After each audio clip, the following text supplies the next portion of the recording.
It's my pleasure to introduce Dean Barnett, who is not only a 19 times finisher. You can correct me on that in a moment if that's not right, but 20. 20 apologies.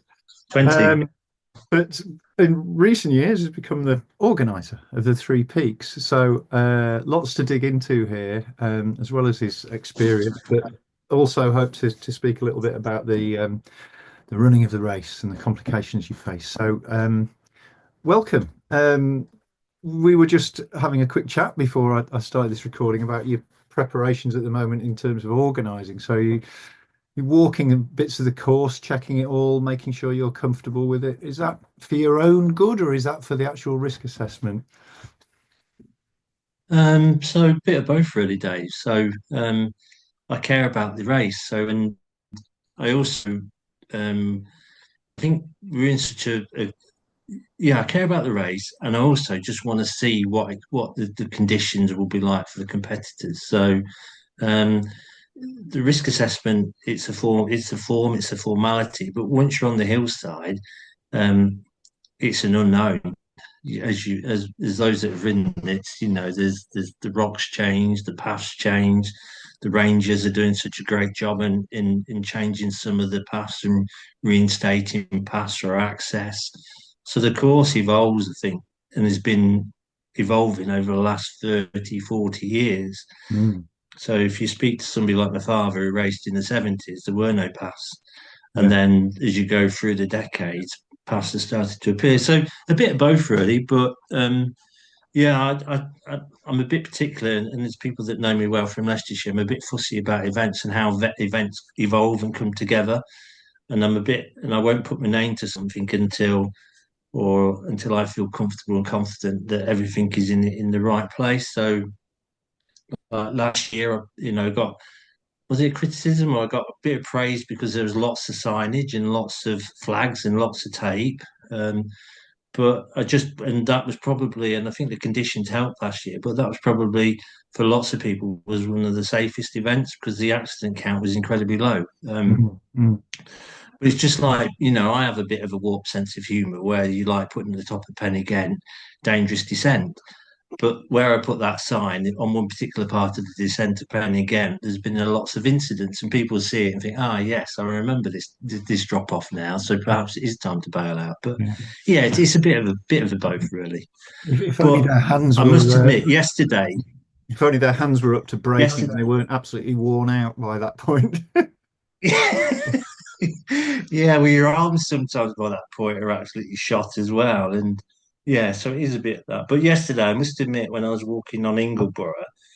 I was getting quite excited, and I did think, have I stopped riding too soon? But my hips won't allow me to ride anymore, so I've had a hip replacement in the new year. So I started to jog off the hill, and I'm paying the price for it today. But no, there also comes a point where I wanted to get to 20, um, and when I got to 20, I wanted then to be able to step aside and do something different with the peaks, but allow other people to ride.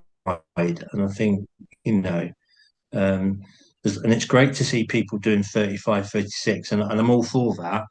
But for me personally, I wanted to set a target. Let's do 20, and then let's be involved in other areas. So the two, becoming the organizer and doing 20 coincided at the same time. So yes, it's worked out really well. Yeah, and of your races, I mean, we all know it's an incredibly complex event, and there's so many things happen.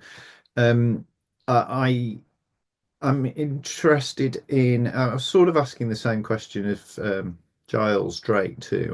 I'm interested in whether your best position was your best ride, or whether other people perhaps failed on the day, or you've perhaps been in better shape but unlucky some years and things like that. Because I'm saying that out of personal interest. Yeah. I think that my best position and my best performance wasn't. I don't think my best ride. I think that it's so complicated, and you can't control how other people go and what happens on the day. What's been your best memory of the time? So I got two brackets really. And my first time I rode, So that was 1992. I think I was just outside the top 10. Um, and I, so as a child, I grew up following my father, and really enjoyed the sport. And was I'm probably a good example to those youth riders or junior riders that are battling to beat the course. I do a lot of coaching, and I say to younger riders, just beat the course. The result will be whatever it will be. I was a bit of a slow developer, so I didn't really start. I won my first cross race when I was 21. Hmm. Um, by the age of 26, I was knocking out about 15, 16 victories a year. Um, so I rode the peaks in 92. 3 weeks later, I joined Ace Racing Team, and that was a catalyst for me to enjoy bit of a cyclocross career as within the UK as such. So, but 92 when I rode was a bit of an eye opener. So I shared a photo on my Facebook page of a week. It was riding for my local club. I'm on a Vitus frame. The gears are at the end of the handlebars. I'm on skinny 28 tyres, pressures. I think they Mm. were Hutchinsons. Yeah, double chain set. But yeah, for me that was what got me hooked. And it is the rawness of the event. It's the tradition of the event, and it is just such an unknown. And it's a race with an adventure because Yeah. you don't know there's so many unpredictables. And from that point really, and I came what was it to 95. I was second to Andy Peace, Hmm. and I think I was about 5 minutes behind Andy. I beat Joff, which was a good one, Joff Watson. So he was third, and we've always had good banter. Um, but on that day when I was second, that was the day where everything did come together. Mm. And looking back on that when I was second, um, and this is where my mindset's changed really. I think on that day, I think I used four bikes. Right. So I had a bike for Ingleborough, um, bike for the road stages, bike for Whernside, and a bike for Pen-y-Ghent. Yeah. Um, and you were saving file tread tyres because John was a stickler for making sure you had cross tyres on all your bikes. So you were saving the wall with fire treads. And I think that year I may have used a tri-spoke on the road, and Mm. it was a cross bike, but it was very much set up like a road bike with a 53 and bits and pieces. So things have evolved. Yeah. Yeah. The year where I'd gone, so 95, 96, 97, 97, I'd set my stall out. And I trained incredibly hard, and I was in the best shape I'd ever been in.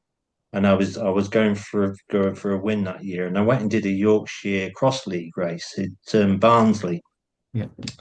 4 weeks before the peaks. It was an early season race, September, and I crashed in the start and I split my knee open, and I was off the bike then for 2 months. That cross season, although I missed the first part of the cross season, that cross season was the best form I'd ever been in. I got the highest national trophy places I've got, fifth or sixth. Mm. Yeah, so that's just one regret, but you can't, Mm. you've got to Mm. move on. And with Mm. the peaks, and then when I came to the end of my racing career, serious racing career, I start a family and things take shape and your priorities shift a little bit. And I wasn't riding a bike so much, but the only event I could really get inspired to go out and start sweating and working quite hard was the Three Peaks. So, um, and the only reason for that is, and apologies, but I just didn't want to be blowing out my arse for 5 hours on the peak. So you have to you have to respect the event. You have to get into some form of condition. I mean, I was then looking at trying to get under 4 hours. So I'm in that middle mark with most of the people, the benchmark 4 hours, and 3:45 I've probably done probably about 10 years ago, probably more, 8 years ago. But 4 hours, I was a 4 hour man. Mm. But then as my hips were wearing out, I think the last time I rode I was about 4:30, something like that. Mm. That was after getting lost on the fog on Ingleborough. And that's one of the reasons why I brought a change in last year. If I'm putting my name to something, we'll come on to that. Yeah. Yeah. But Yeah. yeah, and it is for me, and I've always said you're not a true cross rider unless you've done the Three Peaks because that just tests your speed, your agility, your bike handling. for me, yeah, and that's another big debate I'm having at the moment with younger riders around the Three Peaks. Mm, So, mm. but And we're doing a lot. yeah, I'd say The rate 95 seconds. the race is doing a lot for younger riders really at the moment. I know that Ride for Charlie are helping out. And Yeah, it is, but we're struggling to get the younger riders, mm, and I have a couple of regrets. In the 90s, there was a couple of years I didn't ride the Peaks because I thought it would have an impact on my performance in national trophies, and national trophies and national events, and probably travelling abroad and riding for TGB were the be all and end all. But looking back, I wish I'd ridden the Peaks because mm, for a cross rider, you traditionally do an endurance ride. You're riding a cross bike through the summer anyway. So the build up for a cross season is virtually like doing peaks riding or peaks training. So looking back, I wish now I hadn't given up.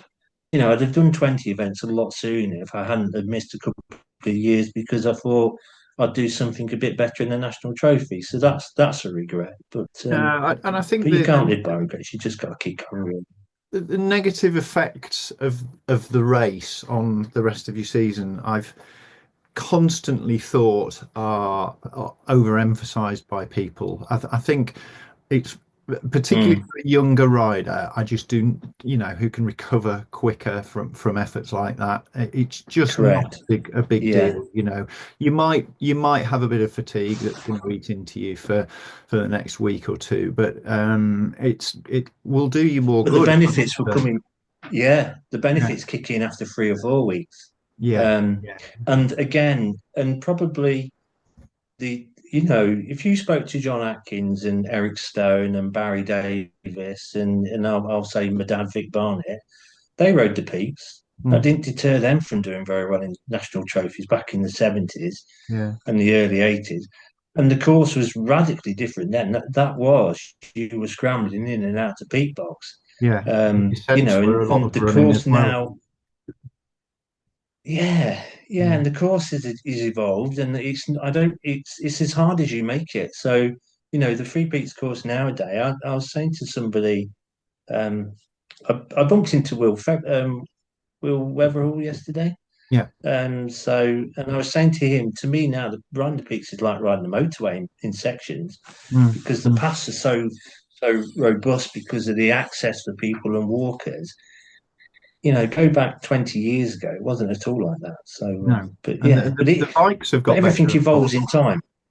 You know, Correct. Bikes have got better technology. yeah, we used to spend a lot of time and mental energy invested in getting the bike right for the Three Peaks, and as Giles Drake said the other day, you hardly have to do that now. The kind of gravel bike setup that's come about with Yeah, your yeah. tube tires and everything, the gearing, everything's pretty much set up for the Three Peaks now, and they are smoother, much smoother. Like you, I think my first race was 95, and I was on, yeah, it'd have been 28s probably, the Vittoria Tigra or something like that. Yeah, Hideous yeah. little tires, really on high pressure. And I even Well, I put, think in '95, I might have been on a specialized tricross, which oh, or a Z Max Ritchie, which was slightly wider. yeah, So yeah. I was pushing at the envelope of tire widths then, but I as you was do, fresh out of college and had no money, so I just got whatever I could get cheapest. it was then when you only use those tire once, and then I put them back in the garage for the Free Peaks the following year. Yeah, Um, yeah, but yeah, Giles is right. You can now just go and pick up a bike and go and ride. Back then I was putting on a triple chain set, just to try and ride up as far as I could on Pen again. But yeah. yeah, but it's such a wonderful event and such a unique race. That's the Completely. attraction for it for me. But Yeah. and I've gone from being a young lad watching my father ride, and I think it was at that point where I was stamped. It was like the trips to North Yorkshire from Leicestershire. One year we got stopped by the local police because they thought we'd stolen a load of bikes from the village as we headed out the village at 4 o'clock in the morning to drive to North Yorkshire. Um, that I remember that well. I can remember once we limped to North Yorkshire and the car broke down near Horton, and Michael Sully. So the Vet 40 trophy is named after Michael Sully, a local vet. Well, Michael Sully was a family friend of a committee member in my home club in Market Harbour in Leicestershire. So Michael knew the family, knew of us. So he drove me and my mother around with spare wheels and bottles for the day. So, I've had an attachment with the event for many, many years. Yeah. I mean, my father was third in 73. In 80s, I can remember being on Horton playing fields and he'd gone up Penny Ghent 10th and he came down in about 80th and he got lost in the fog on Penny Ghent. Now, you won't get lost on Penny Ghent now, Mm. but he was all for jumping in his bibby bag and blowing a whistle. But so I've got lots of good memories as a child. Kendal mint cake, coming to North Yorkshire to get a piece of Kendal mint cake was the highlight of travelling to the Peaks. My dad coming away from sign-on with these vitamin tablets, which were massive. They were these big yellow tablets. And John had got a sponsorship deal with a vitamin company, and they stanked the car out all the way home. So yeah, so That's brilliant. and living in North Yorkshire now is down to the Three Peaks. Mm. It Mm. was it was it was always, yeah, I just love the people. I love Mhm. the rawness of it. But yeah, just the area is beautiful. I don't quite. The idea was to buy a house inside to one of the peaks. Not quite done that. We moved to Arkengarth, which is a beautiful dale, but I can go up onto the top of Buttertubs and I can see Ingleborough. So I'm not that far Mm. away. But yeah, but it has a lot to answer for. But yeah, it's all good. Yeah, I think I'd seen that in you really, over the last few years, and I understand. I mean, firstly, it's a beautiful part of the world, but I understand the the draw there. But how much of that did you feel that you were wanting to become organizer a few years earlier, or has that just come about when Mark got to the end of his tenure? So I made it quite clear when I moved to North Yorkshire. So I've been in the Downs 5 years Mm. that I came to the Downs to make a difference. I mean, the traditional people in the village here in Lanthwaite think we're barking, but when we moved to the Downs, they thought it was going to be a holiday home. And I said, no, we're moving to the Downs as a family to contribute to the community. We made a conscious decision to take a step back from the hustle and bustle of Leicestershire. And come to the Dales, and it was a wish to be involved in the Three Peaks. Mm. And I think it was more to do with timing that Mark Mark has done a sterling job. So there's only been John, who obviously, he is God to me for the Three Peaks, you Yeah. know, and then Mark came along and supported John. And Mark had done such a brilliant job in getting the risk assessments, getting all the paperwork. Mark is meticulous. He is a detail man. He's done such a sterling job in getting the race to where it is. So when I took it on last year, so Mark could ride, it was a no brainer for me because Mark had done all the donkey work really and done some fantastic work, and it's just for me to maintain it. And I've made tweaks, and there's a few things I learnt last year and changes that will come in this year. But that's just me putting my little bit of a stamp on the event. But Yeah. um, I'm here for the long haul as long as people want me. I've got no desire to not be the organizer for over a decade or 20 years. As long as I'm fit and healthy, Right. I'm quite happy to organize this event. So And I think the one thing I miss, having someone who's got such a history with the event makes you automatically feel like it's in safer hands.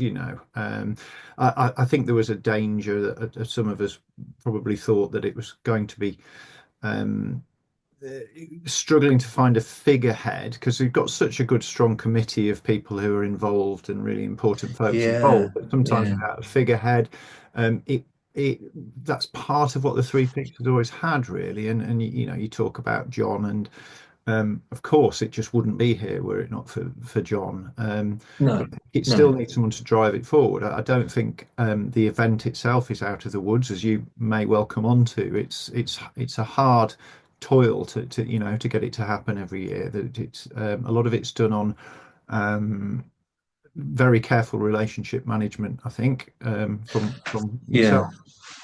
Do you want to tell us a bit about Yeah, I that? mean, so well, yeah. So just on that. I mean, I approach things quite differently. I mean, I want to champion the Free Peaks as in many forums as possible.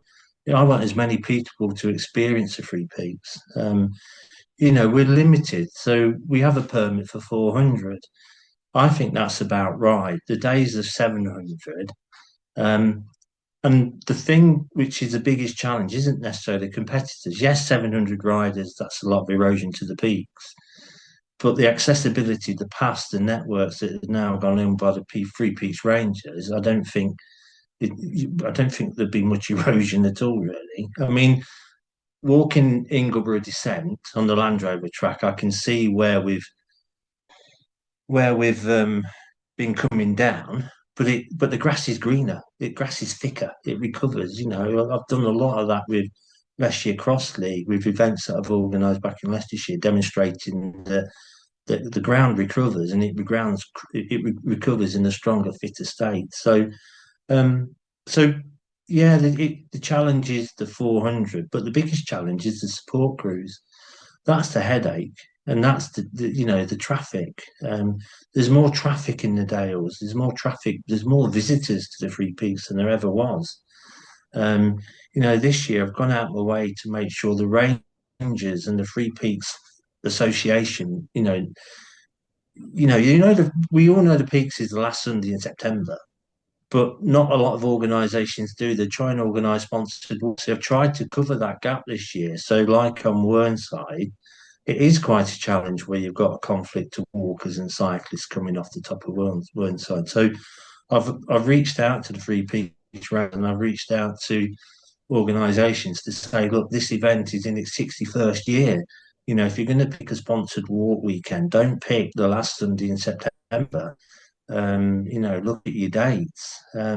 Mm, And the same with the running race. What are they celebrating? 70 years? 70, yeah, yeah, I think it's been their 70th anniversary this year. yeah, exactly. So, but it is a challenge. So the 400 permit is good. And we're oversubscribed this year. Um, I'll probably cause a problem for myself next year, but those people that don't get a ride this year will get priority next year.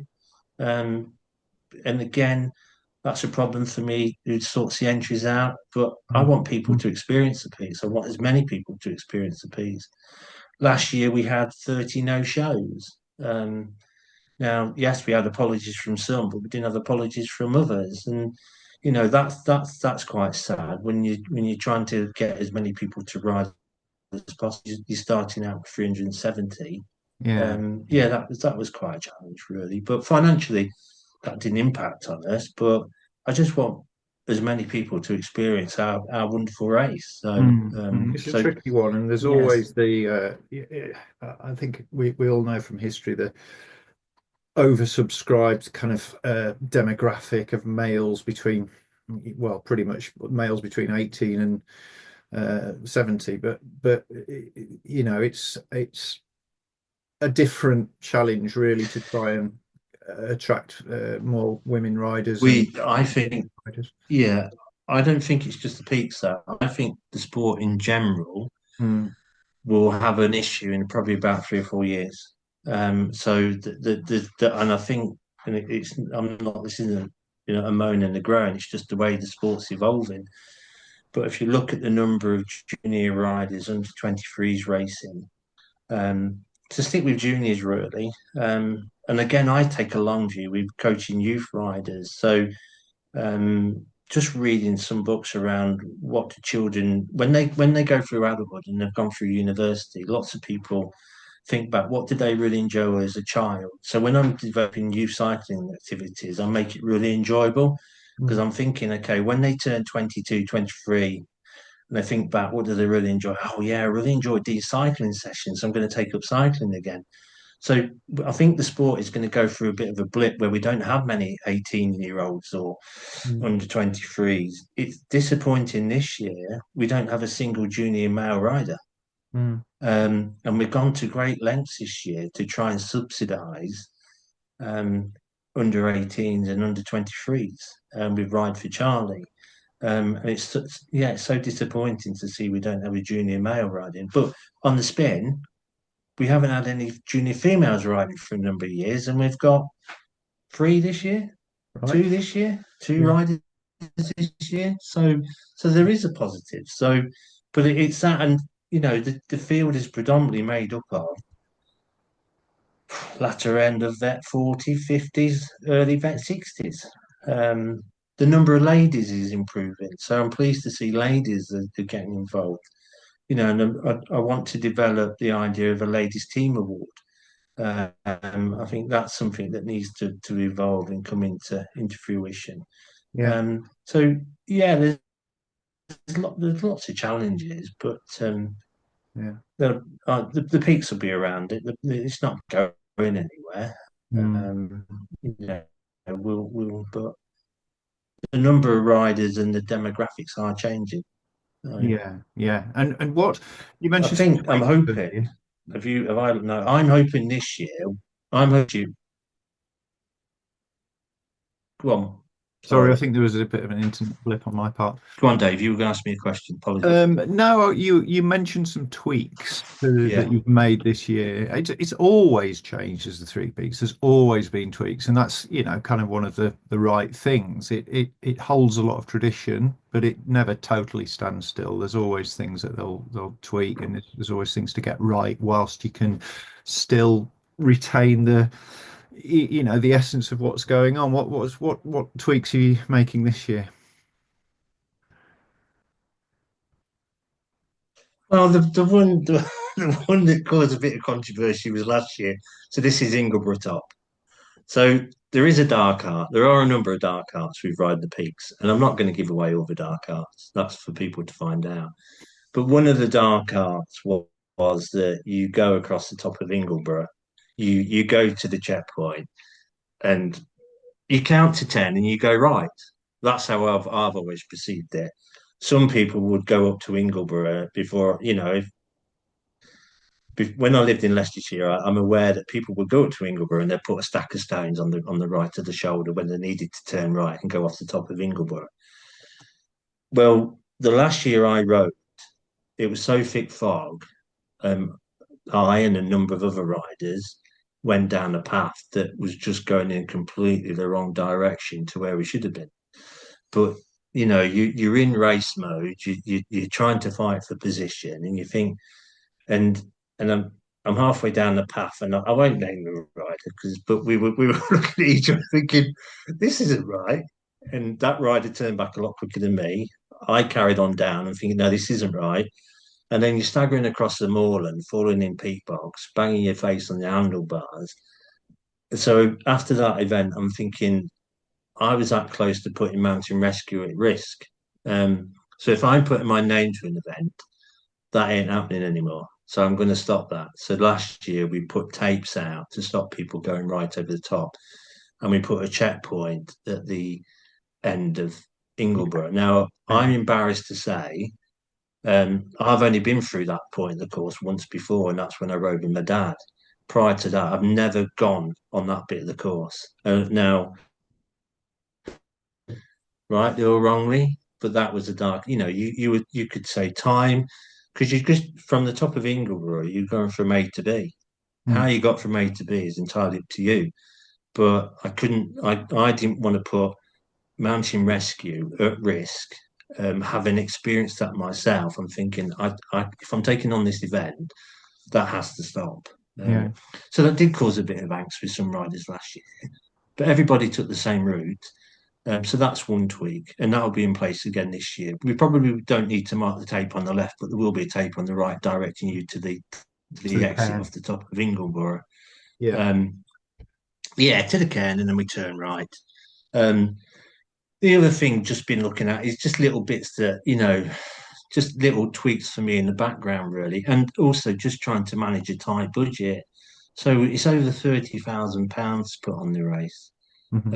And it's all done by volunteers. This is not a commercial event. It's never going to be a commercial event. Um, and one of the things that has to stay true to form is it is called the Free Peaks Cyclo-cross. It cannot be the something something Free Peaks Cyclo-cross.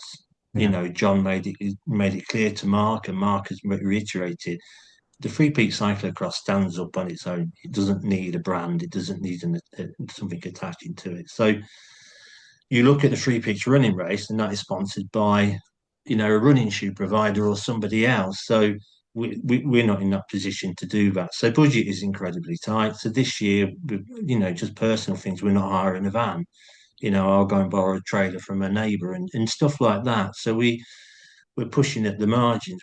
At the moment we've had to trim the prize money, but then I'm looking at that and I'm thinking, well, not everybody gets a prize. So there's probably 300 odd riders that don't even get eligible for a prize. So we've had to trim the prize budget. And that's again me being a bit old fashioned, a bit traditionalist.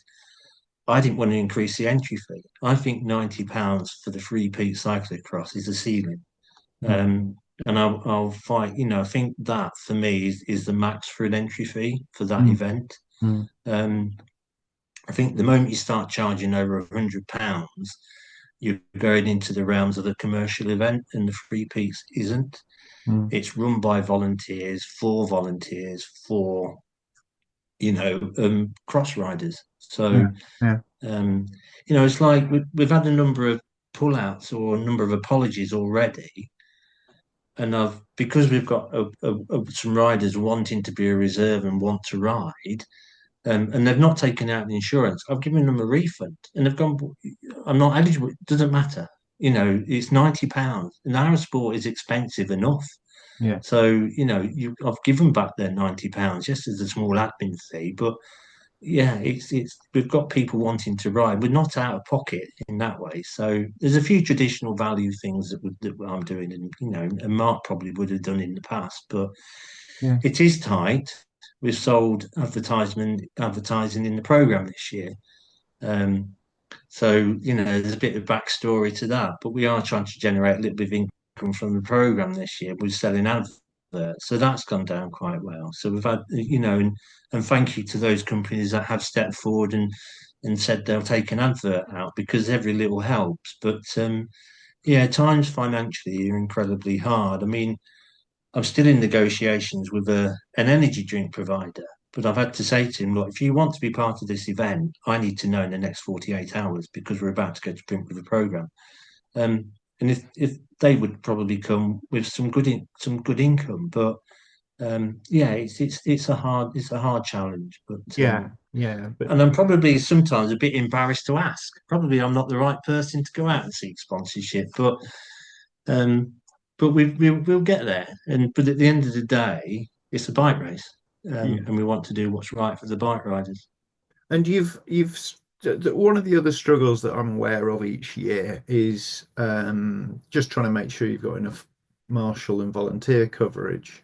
Um, you still, I guess, do you give people a sort of guaranteed entry the next year if they marshal? No, we stopped that about 3 or 4 years ago. I think we Right. stopped that coming out of COVID.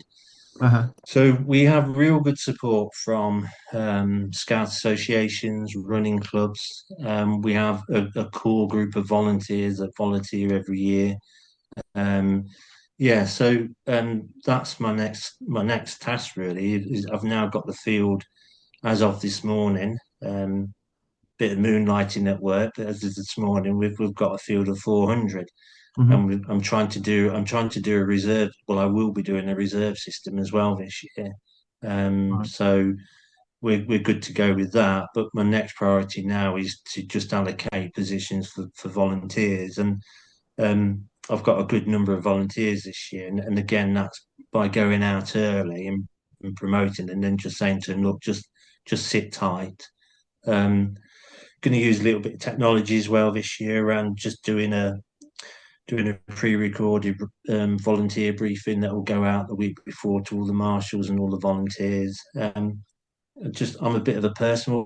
I'm a people's person, so I think it's good to try and get to see as many people as possible to say thank you and acknowledge that. So we're doing a slight tweak there. So yeah, volunteers is a challenge. So with the 400 riders, there's probably just under 200 other people on the hills. Mm. So with mountain rescue, with officials, um, settle harriers, they're the lovely people that put your bike over at Rawnsley's Leap. They're a really great group of people. Yeah, really, they come back. They love it. They just Yeah, love the yeah, fact when they get a free breakfast, but it's nothing's free. But then they get to be on the hillside and they're taking part. Yeah, some of their friends are the competitors, but yeah, they're straight in for wanting to be involved. We've involved another local scout group this year that they're going to do the lower slopes of Whernside on and off. We've had a scout group with us for probably 10 years that do the parking and the bike, the kit checks and the checking off Whernside. And yeah, so we've got a real strong group of volunteers, but there's always space. It's like my daughter's already put her name down. She was doing jelly babies on Penny Ghent last year, so she's straight back on there. We've ordered 8K of jelly babies, so just for the hillside. So yeah, it's little bits really that I'll we make try. sure I get there early. Yeah. Well, she said some people were taking two handfuls. Oh, So, I think but when you need them, you need them. I think not last year, but well, that I've that goes definitely back been in to situations where I could have taken two hands yeah, for those on penny again. but that goes back to probably when we were racing in the mid 90s. There used to be a chap that used to go to the Elbow and Penny Ghent with a rucksack with bottles and Yeah, and sweets. water. Yeah, Yeah, yeah, and it goes back to when I've been in a bit of a mess on Penny Ghent in the past, and I've got there, and it's been a lifesaver. So again, just something thinking back what worked really well for me.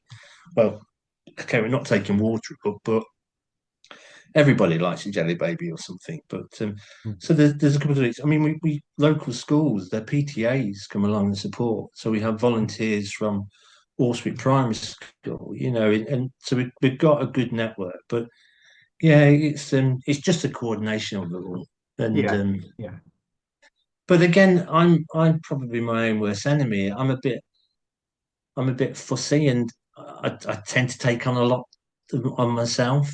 Um, but I've got the time and the capacity to do that, and yeah, and I get a bit of a kick out of that. So a good example would be cross league stuff. I would spend probably 2 or 3 days creating a cross course in Leicestershire, and I'd just do it on my own. And I'd ask people just to come on the day of the event. I'd put the tapes out, do everything because I want stuff in a certain style, Mm. and then I just want volunteers to come on the day, do their bit, and help tidy up. So it's a bit like that with the peaks at the moment. So I've even I'm renting a cottage this year in Helworth, just one of those townhouses near the start. Yeah, Just because last year I went with a B&B. I mean, it's 45 minutes from home, but that's 45 minutes I could be doing other stuff at the yeah, peaks. yeah. So we said, right, as a family, we're going to rent one of those houses, and we're going to use that as race HQ for the weekend.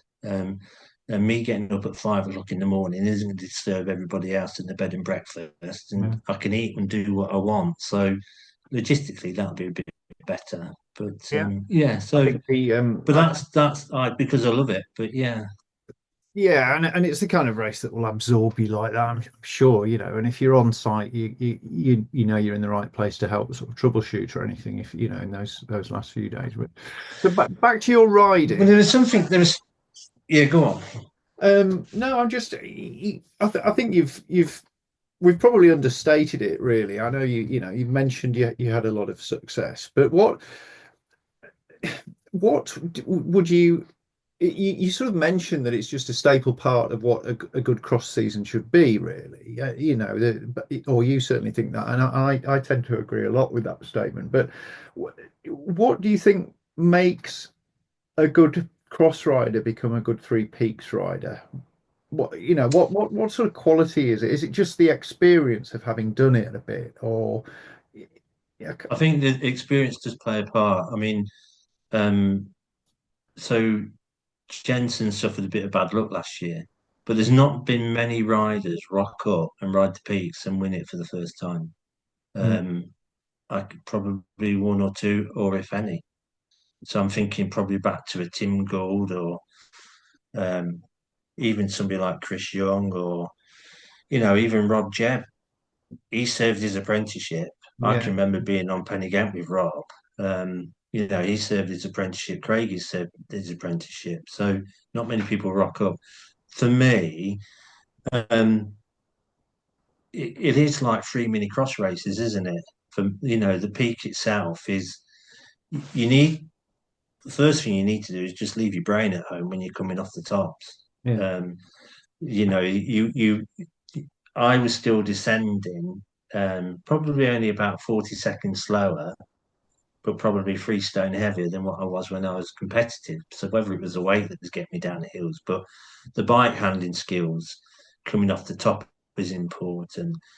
The opportunity to know when it's time to bail out, to read the route ahead of you, to read the course. So, it's not like you go to a traditional cross race, you can do 3 or 4 inspection laps. You don't have that opportunity on the peaks. Mm. So it's being aware of your surroundings and being adaptable. It's having that, and it's not how many people ever run up Simon Fell? Probably only Jebby. Mm. The rest of it is jumping. It's being able to carry your bike and go from a fast walk to a light jog. Mm. Um, it's the same with Vandy when he won. He made all his time across the top of Simon Fell, and then it was pretty static from there. Um, it is that ability, and it's being able to control your heart rate um, and a trickle of energy. So I think when Lachlan Morton rode in 2019, I think he learned to see a big lesson on Simon Fell. And I think if you speak to Craigie will tell you a story that he said Nick had said to Lachlan, "Don't try and go with Jebby on Simon Fell because you'll blow your doors off." Mm. And I think Lachlan did try and do that and then blew his doors off. And then as you go through the Whernside and Pennygent, it becomes more of a rider's course. Yeah. Um, It I comes think back to that's the where rider the further you get into the race, it definitely. does, and I Mm. think that's where Lachlan made up his time. Yeah. So, Yeah. but if you look at the way the sport is evolving now, we were doing gravel races before gravel came along. So Mm. as a child, I rode a cross bike as a road bike. Mm. Um, and I was riding off road on a cross bike on bridleways and byways around Leicestershire. But again, gravel's come around commercially, and it's brought a freshness to. But Yeah. people are riding gravel races now. There's going to be a number of riders that will compete in the national gravel champs. What, the fortnight before? Mm. And so is that this on the 14th? So fortnight, then they're going to rock up with the Three Peaks. Mm. There was a real good quality bike rider that registered interest this year, and he hoped they will return. They will come back, but unfortunately, their other commitments with sponsors and whatever else didn't allow them to take up the place. So that for me is a bit of a shame. But it's great to see for me somebody like Cameron Orr riding this year, riding Mhm. for Hope. So he's a newbie this year. He's a multi-talented, was a cross rider from the East Midlands, went into mountain bikes, done World Cups, national mountain bike medalist. I think he was national champion last year, Yeah. second this year, behind Charlie Aldridge. So it's good to see those riders coming in as well. I think it'd be interesting to see how he goes because um, yes, you do running as a base for the peaks, and he's been doing 10Ks in some local running races. But in reality, that is just to get your heart and lungs going, not necessarily going to help you conquer the peaks. And But for me, it is the you've bike got a handling. huge engine anyway. If you can compete at mountain bike, cross country, Yes, that kind of level, and yeah, Lachlan Morton is not a runner. Sure, maybe he runs, but I think he but if proved you you look at don't if need you to if, have experience of that necessarily. It's just having but the if big. you look at somebody like Oliver, yeah, so Oliver Dawson has just done. Has he done the Bob Graham this summer? So that to me is inspiring. That is one hell of a challenge. And I've done it as so well. yeah, but for Pardon me. me that is and that just and that's where the Three Peaks brings in a multitude of different skills and different riders. Mm. Where else are you going to get that? Where you've got, Ollie's a damn good bike rider as well, Yeah. and he'll be there or thereabouts. I think this year, um, and Giles came and did an event I organised in Leicester a month ago, Master Megacross, and boy, is he in good form. But Mm. I think this year's races could be quite exciting. I think it Yeah. could be quite open this year. I Um, think so. I think but so. And it's nice to see so many people so near the top and have that kind of speculation and excitement. The year that I marshalled, I had a injury a couple of years ago and marshalled on top of Ingleborough, and yeah, this year that Giles won, and I was I was absolutely electric waiting down at Hebden Bridge, getting the rumours in from people. Oh, so and so's ahead of me. yeah, It was absolutely fantastic, the atmosphere, and waiting. With so many good riders, it is going to be really exciting. I think it will be this year. And and I've had quite a bit of communication with Lackland, and he isn't coming to make the numbers up. No. Um, and and it's quite refreshing. And I think there's lots of positives about Lackland coming to the UK to race. Mm. And then there's an event we need to cash in on that really, Yeah, but yeah, definitely. but yeah. So just following him recently, it'd be interesting to see how he goes. And like I said to you, he's done it 2019 was fourth, Yeah. so it'd be interesting to see how he rolls this year. So And that was the last year yeah, that I'm John quite was there as well, really. That will always resound with me, really, seeing that yes. helping giving out the prizes. And in a way, it's since who was the Swiss champion who rode in 1980? Forgive me. The world champion. Uh, It'll come back to me. I've got a Muller, but no, I don't think that. Yeah, Yeah, yeah. in a And way, then came. I actually was there. Yeah. it felt like anyway to see Lackland there. It felt like this kind of culmination of a lot of John's work. He Mm. people think he liked to keep it low key, but he was really excited to see someone so big there. Definitely. Oh, definitely. Yeah, Yeah, yeah, yeah, it was. yeah. He was. Yeah, I remember once having a lecture off John, and I was racing one year, and we I don't know where was I going. Oh, I'd gone out at the bottom of Whernside, so I'd gone down to the bottom on the bridleway, and yeah, he gave me a bit of a lecture when he was marking out the checkpoint. But yeah, but in a good way. Yeah, But and it was a bit of advice and a bit of, oh, you shouldn't be doing this, you shouldn't be doing that, and yeah, in his traditional manner. But yeah, but yeah, it he, was great. but for me, it's important that we that I know it's the past, but the past is important, and lots of how he made the event evolve. Still, for me, has to sit is they are the foundations really. Yeah. So if you think about, if you go back to when John first started the event, and if you look at the old images about support, bikes, tyres, all that malarkey, and it was a survival of the fittest, and it was an adventure, and it was about doing running repairs. Going forward, I'd like to see that return. So Mm, this is mm. so if you look at bike technology nowadays, so could we go back to making it a one biker? Could we cut out all the support traffic? And your machine against the elements, I think because it's interesting. I think I think a lot of technology's the moved traffic. on. Yeah, you'd be surprised. I think you're right. Technology has moved on, and the bikes are much more reliable, and it's much more feasible to get to that place again. Two immediate thoughts. I think a lot of the traffic is people handing out bottles and food as well, as much as anything else. So I think you'd probably need to make it Yeah, but if you look cringy, at it, cringing and so playing a bit more like a I would say, sportive. yeah. Handing out So food. I would say out the 400 riders, though, I would say over 60% are already on one bike. Yeah, It's yeah. only your top end Mm, where you've mm, got that. But again, it's why we've had to put two pits in and be mm, quite clear. There are only two pits. mm, So, you've got the pit at the base of the Cold Coast at Ingleborough. You got the pit at Ribble Head.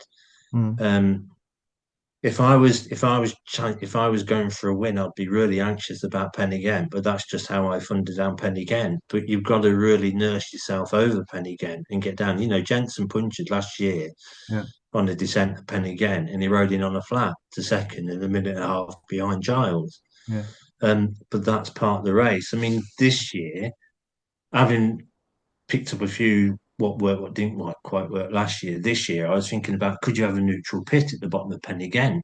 So, like with road surface, could we have a company there that had wheels and mm, bikes which were neutral service? But then you've got people with different discs, you've got people with yeah, different pedals, you've got, it just got too complicated. And you just think, no, forget that. yeah. That would You never can work. limp back. You can limp back from Pennygen, and I think we've But had yeah, four. but Yeah, yes, yeah, but then you're trying to make it safe as well, yeah, and you're trying to make the challenge. So I think looking further forward, you can't now buy. So you can't buy a traditional cross bike now unless you make it up yourself. yeah. So they're all a cross bike now is a gravel bike with slightly flared bars.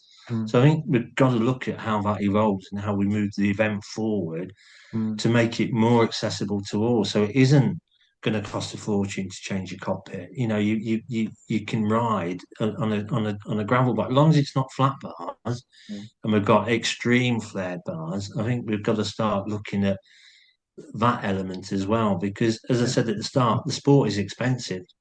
yeah, So, yeah. um, And and also, I I think don't want to deter.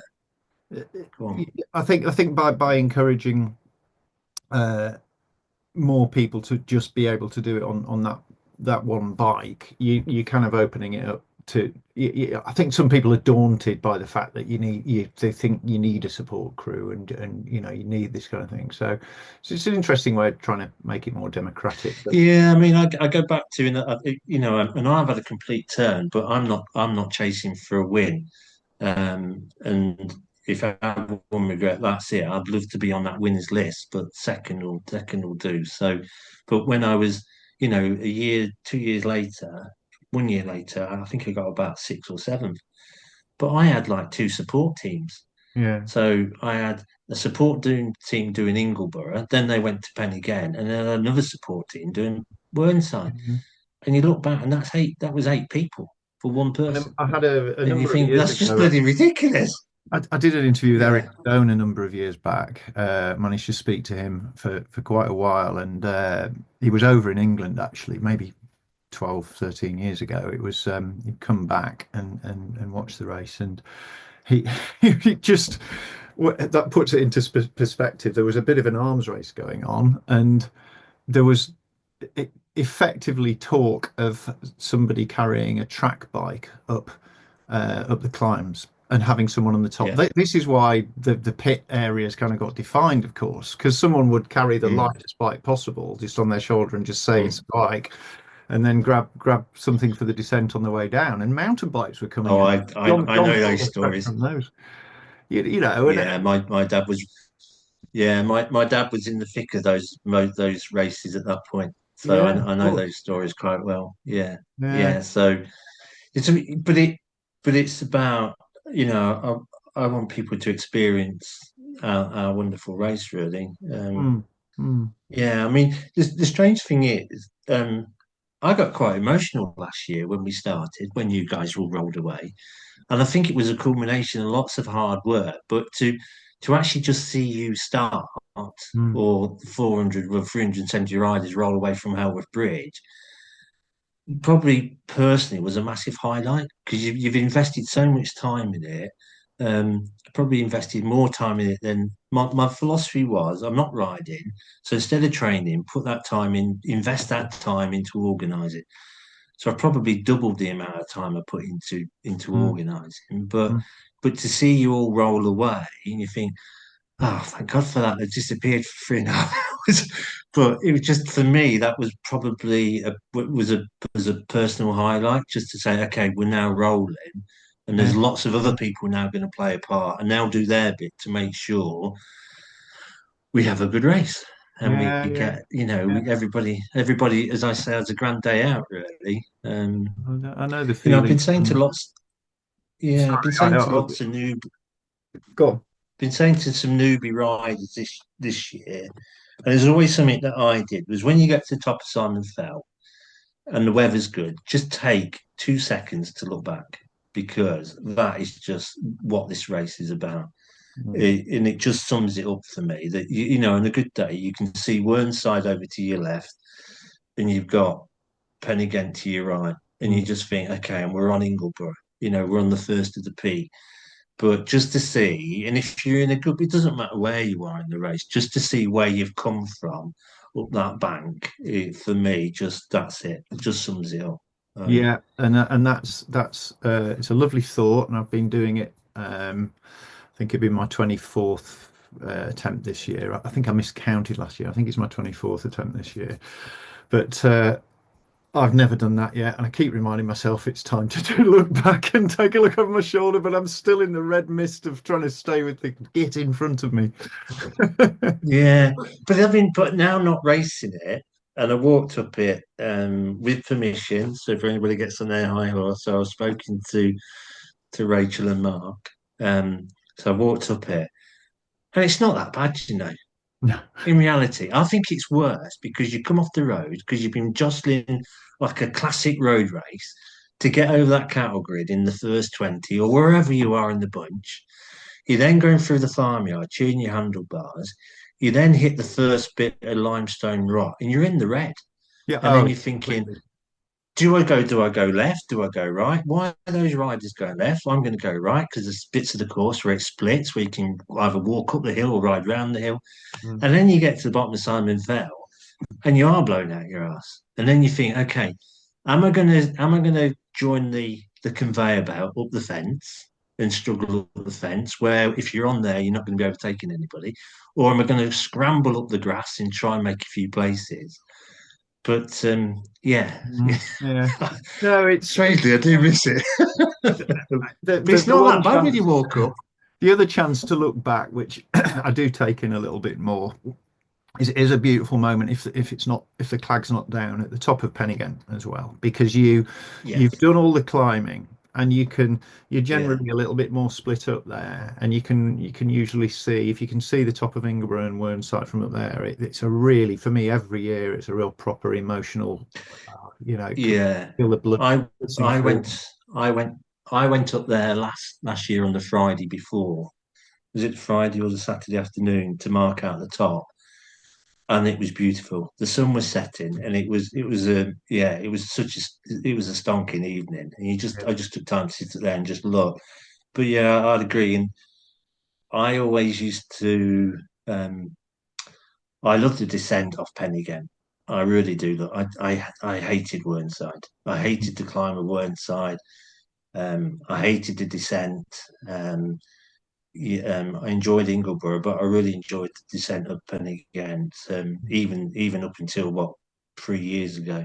Yeah. Um, you have to be There's lots of you have to take a bit of care, but it was always there used to be a chap at the bottom, and I stacked it one year, and my wife reminds me now, and all she could hear was this man down in the true Yorkshire accent. So, but yeah, and you just thunder down that hill. But yeah, that's a good descent. But again, being organising, doing the right thing, we must try and keep left.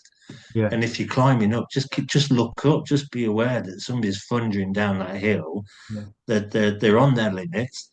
They know they've only got about 20 minutes to get to the finish to try and get under 4 hours, and they're rattling down that hill at no speed. They've got no strength left in their fingers. The brake discs are worn out, or the cantilevers are knackered.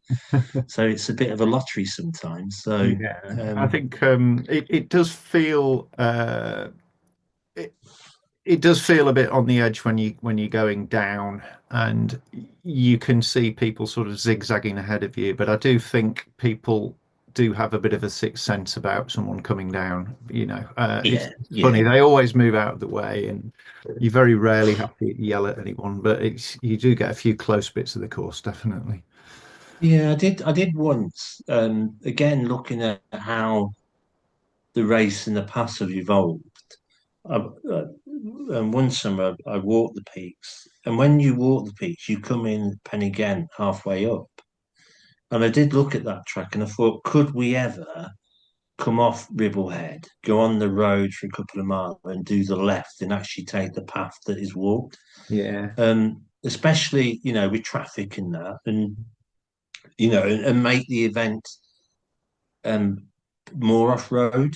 But I think you've got a few more land permissions to look at. You've got a few more footpath traffic, and I but do think also if you were to do that, you'd still got the most dangerous bit of the climb and descent that you'd have two-way traffic as well. The yeah, fastest yeah, part you'd still have two ways on, and having done yeah, the running race 5 times as well, so I know that yeah. track quite pretty well really, and it certainly it would be great to be able to direct the race on that way, but you're still not going to get around that two-way traffic problem, I think, on any. No, no. I mean, the biggest worry at the moment is, unfortunately, there's been quite a lot of traffic accidents on that section of road from Ribblehead to Horton. Mm, So and there's a lot of motorbike traffic. There's a lot of traffic generally now. mm, Um, yeah, something ever happens, it's been the last 2 weekends that road's been closed for over 5, 6 hours. If that was yeah, on race day, we're in a straight black flag situation. yeah. But what's a contingency? Can we get riders running through fields to get round at a serious accident? You know, that's where my mind is at the moment. What's a contingency if that ever did happen? And that's just because more and more people are visiting the Dales. Mm, mm. And I think that's It's a where you popular attraction. you come back to that 400 limit really, and I think it Yeah, definitely is right. It would be lovely to get so many more people involved in the race, but there's a pretty much a hard limit there that's just naturally enforced by all those other things, and it is in a national park, and we have to. You mentioned earlier, the people out on sponsored walks and what have you, but there's still going to be a load of walkers who don't hear about the event, and yeah, it's not yeah, it's not nice. It's not yeah, nice as a rider coming down and having to just say thank you and knowing that they're going to face another 250, 300 people, 350 people behind me, thinking, "Oh, I'm sick of this. Why did I come out here with all these people on the track?" yeah. But Well, yeah, yeah. yeah. You do sometimes think, last year there was a sponsored, it was like a dog walk that went up Penny End. And you're thinking, wow, okay, you're speaking to them and saying, look, just be careful, just be mindful.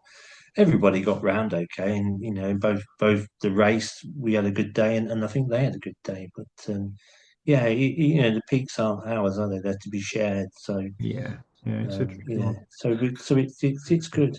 Well, I think it's probably time we drew it to a close, Dean. We've been chatting for over an hour. We have. I do appreciate your time. We're recording this just before the start sheet, fairly a few days, I guess, before the start sheet comes out, are we? So where are we now? We're on the 1st of September. Yeah. John Houlihan is going to work his magic this week. And then we'll go to print the following week. So we'll try and do an electronic copy of the start sheet again, like we did last year. Okay. So Yeah. we'll get a PDF out. So that will probably come out hopefully 10 days before the race. Good. So And again, that's changed. So again, before technology, it used to be get to the cafe in Horton, Pennygate Cafe, and go and buy a program, or wait in the Pennygate Cafe for John to come to supply the cafe with programs to see who was riding. yeah. So how things have changed, but Yeah. yeah. So no, we're in a good place. The program will go live. We do farm visits the week before. So we've got. I mean, I'm in the Dales now. At least it's one weekend I can't do because I've got Heritage Open Day, but I'm in the Dales 1 or 2 days a week now, right up into Yeah. the event. So Yeah. just Yeah. Great. doing the good bits. So Yeah. Well, carry on doing that great job, and uh, thank you. and we'll look forward to it. So yeah, thanks, Dean. It's been wonderful. Yeah, I wish you and your daughter a safe ride and enjoy the experience. Yeah, and continue enjoying it. For me, it's the experience on the day, but it's also the preparation leading up to the day.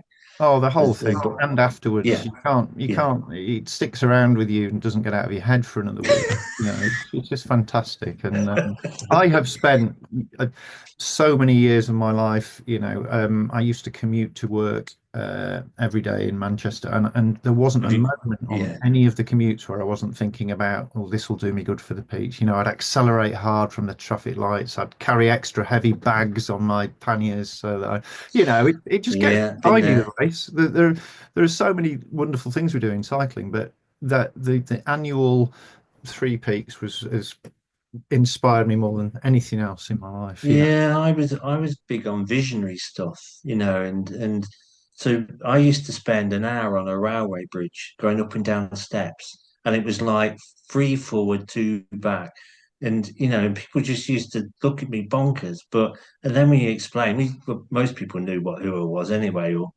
knew what I was up to, but it gets in your heart, and it's like I truly believe, and like yourself, if you cut it in half somewhere in there, we'll say Free Peaks Cyclo-cross because it's in us, it's in our blood, it's in our DNA.